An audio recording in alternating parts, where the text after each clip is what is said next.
भगवान के सामने कितनी देर रखना चाहिए भोग, जान लें प्रसाद से जुड़े जरूरी नियम।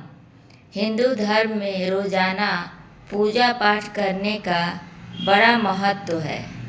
नियमित तौर पर पूजा करने के कई फायदे हैं, लेकिन पूजा का पूरा फल भगवान की कृपा और सकारात्मकता तभी मिलती है जब पूजा पाठ नियम से की जाए। पूजा पाठ में मंत्र, जाप पाठ आदि के साथ भोग का बड़ा महत्व होता है। यदि भोग सही तरीके से लगाया जाए तभी भगवान प्रसन्न होते हैं। वैसे भी हर देवी देवता को पूजा के समय भोग लगाना और नैवेद्य अर्पित करना जरूरी होता है। साथ ही यह सही विधि से हो यह भी जरूरी है। आइए जानते हैं भोग लगाने का मंत्र और सही तरीका। भोग लगाने का मंत्र। भगवान को भोग लगाते समय भोग लगाने का मंत्र पढ़ना बहुत जरूरी है।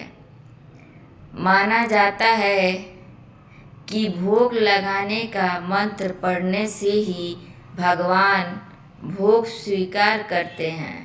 लिहाजा भोग लगाते समय इसका मंत्र तद्वितीयं वस्तु गोविंद तुभ्यमेव समर्पये गृहणा सम्मुखो भूत्वा प्रसीद परमेश्वर पढ़ें। भगवान के सामने भोग कितनी देर रखें।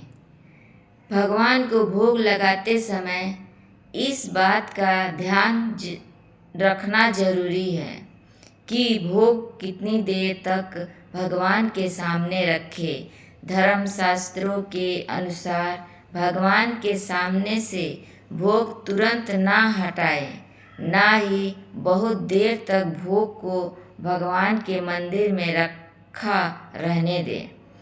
बेहतर यही है कि पूजा होने के बाद करीब 5 मिनट तक ही भोग को भगवान के सामने रखें। इसके बाद भोग को उठा लें और उसे प्रसाद के रूप में सभी लोग ग्रहण करें। घंटों तक भोग को मंदिर में ना रखा रहने दें, इससे नकारात्मकता बढ़ती है। भोग का बर्तन। भगवान को भोग लगाने का बर्तन सही होना बहुत जरूरी है। ध्यान रहे कि भगवान को नैवेद्य या भोग सोने, चांदी, तांबे, पीतल या मिट्टी के बने पात्र में रख कर ही अर्पित करें। पात्र की धातु शुद्ध होनी चाहिए।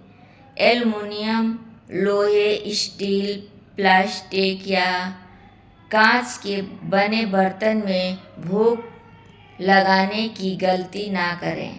प्रसाद बांटने का तरीका। भोग लगाने के बाद प्रसाद ज़्यादा से ज़्यादा लोगों में बांटना बहुत शुभ होता है। साथ ही खुद भी प्रसाद जरूर ग्रहण करें, लेकिन प्रसाद बांटते समय ध्यान रखें कि भोग हमेशा सात्विक और स्वच्छ तरीके से बनाया जाए और वैसी ही पवित्रता से बांटा जाए, तभी भगवान मनोकामना पूरी करते हैं। जय माता दी।